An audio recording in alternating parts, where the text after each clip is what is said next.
on to the next segment, which is trade targets.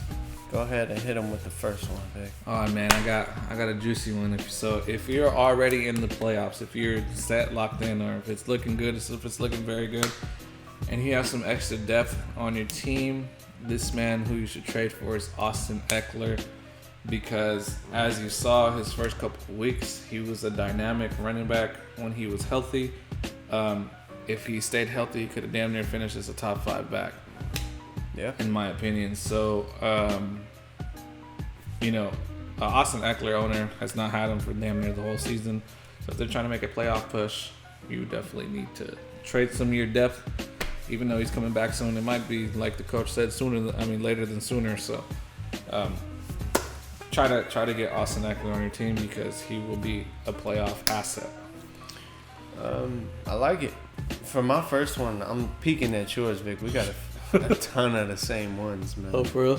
Yeah. So my first one is Josh Jacobs. He's been inconsistent this year, but I got a feeling that the Raiders are they're being very smart at the beginning of the year, not riding him to death like the Rams did with Todd Gurley, to where he's burnt out in the in the postseason.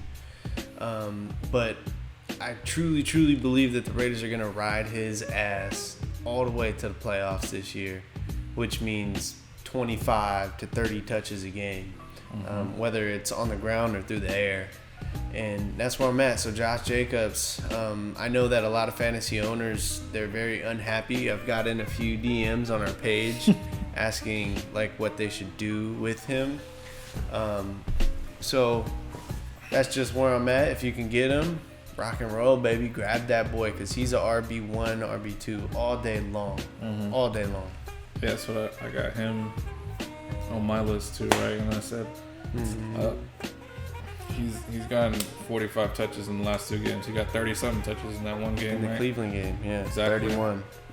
So he hasn't put up big games, but the schedule gets fairly easy from here on out, right? Easiest schedule in the league. So, and he'll definitely be an asset come playoff time if you're a team that's getting into the playoffs. So, even if you trade for him, he'll be and he doesn't put up RB1, RB2 numbers, he'll be a decent flex at that. So, absolutely. Definitely go for Josh Jacobs this season, especially he's not dealing with that shoulder injury, so like he was last season. Going on to my next one. I got Michael Thomas, man. So whoever had Michael Thomas. He went early in our league. Yeah, I think he went like first round, bro. Yeah. That was too high. He probably went like 5. Let's see, I'll look it up right now. I mean, I get why he went so early in our league, is because he had a record-breaking season. Yeah, he went 5. He went 5 overall in our league. But whenever someone has a year like that, it's almost certain that they're going to fall off. You know what I mean? When someone has that type of production in 1 year, there's no way to match that or duplicate that. So it's almost like a trap. Yeah, I think what also made sense for it too, though, was because it's a PPR league, right? And we know how many targets he soaks in from Drew Brees. So, I mean, you can make a case for it, but there's always going to be some drop off from an amazing season like that. But yeah, I got him on mine too. You do kind of see it. Yeah. Oh, there you go. And by the way, sorry, go ahead. Oh, you did. Sorry, you made me lose my train of thought, Mariana. I gather it. Saints have the second easiest schedule to end the season. So Raiders have the easiest, Saints have the second easiest. That's all I was gonna say. There you go. So, the owner's likely struggling, right? They haven't had him for the damn near the whole season, and they need to make a playoff push.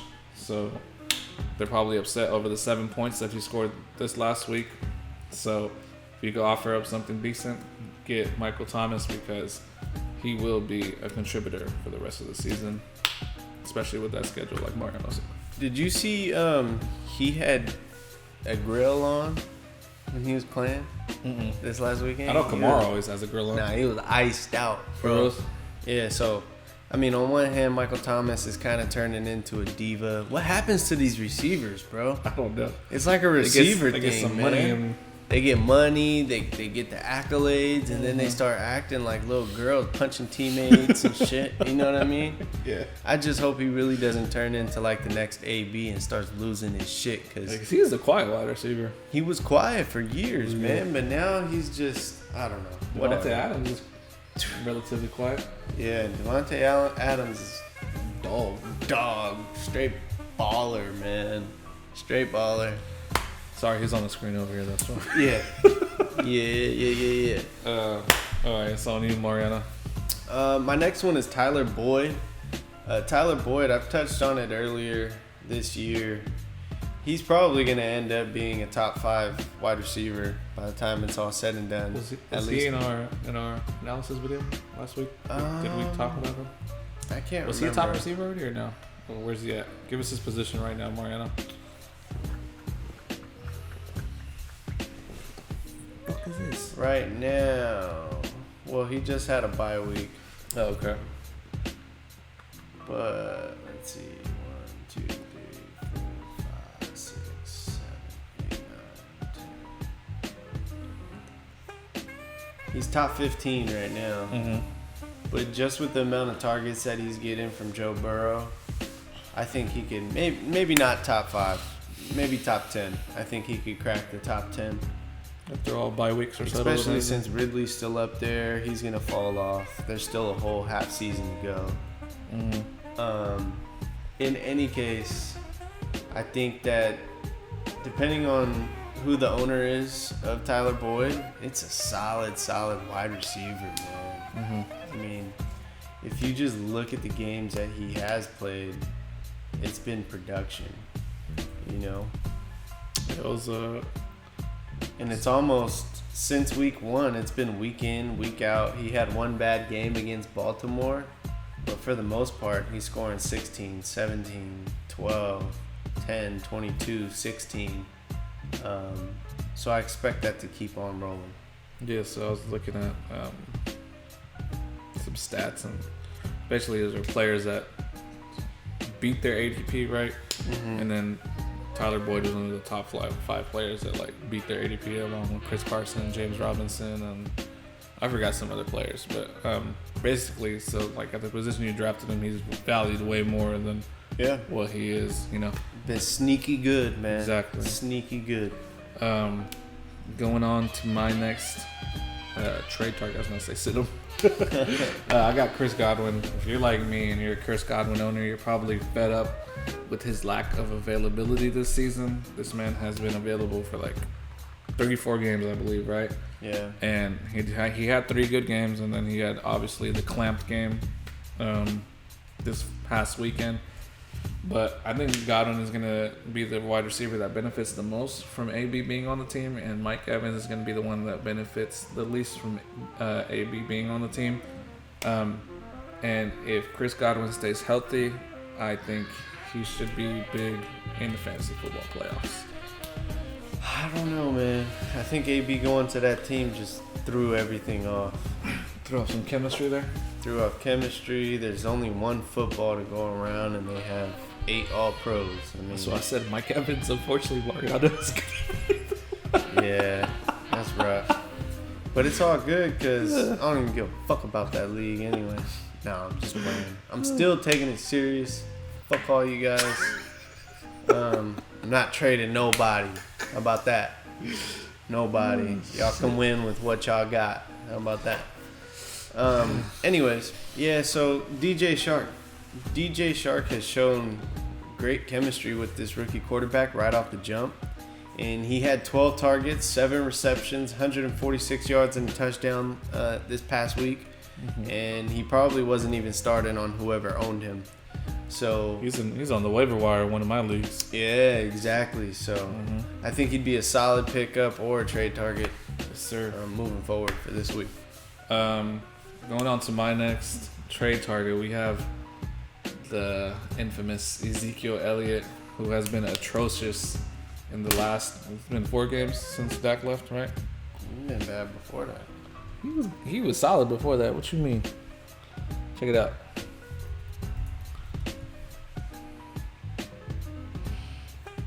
been games? You gonna tell me? 1, 2, 3, 4. Yeah, so it's been 4 games since he left.